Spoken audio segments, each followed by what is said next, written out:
How to Live on 24 Hours a Day by Arnold Bennett. Serious reading. Novels are excluded from serious reading, so that the man who, bent on self-improvement, has been deciding to devote 90 minutes 3 times a week to a complete study of the works of Charles Dickens will be well advised to alter his plans. The reason is not that novels are not serious. Some of the great literature of the world is in the form of prose fiction. The reason is that bad novels ought not to be read, and that good novels never demand any appreciable mental application on the part of the reader. It is only the bad parts of Meredith's novels that are difficult.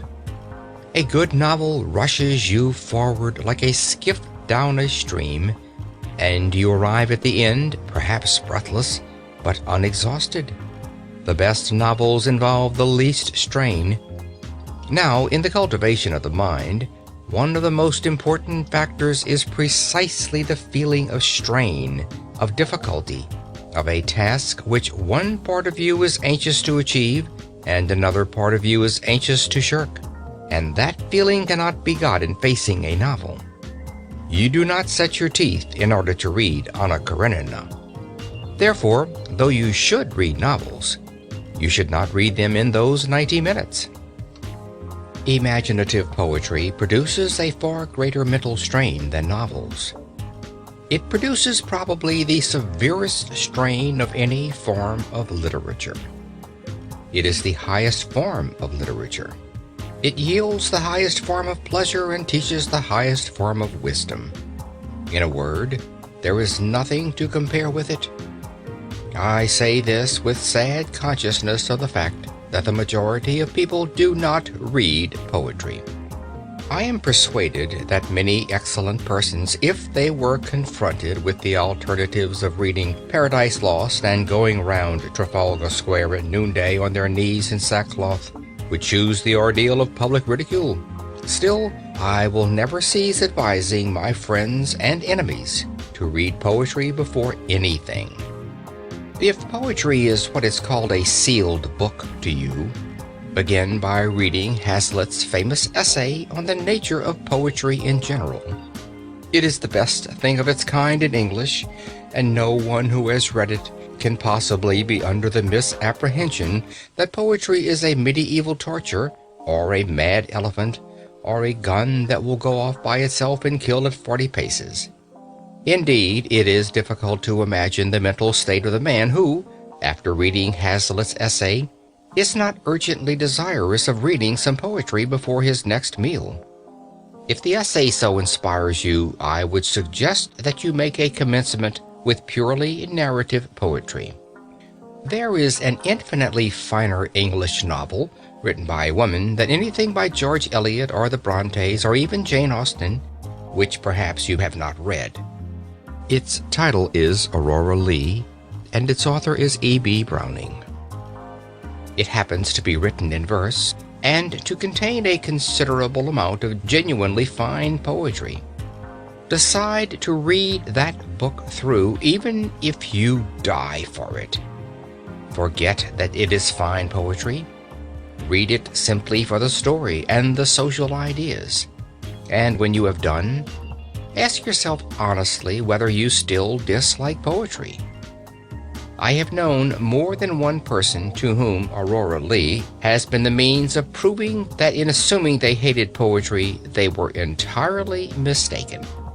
Of course, if after Hazlitt, and such an experiment made in the light of Hazlitt, you are finally assured that there is something in you which is antagonistic to poetry, you must be content with history or philosophy.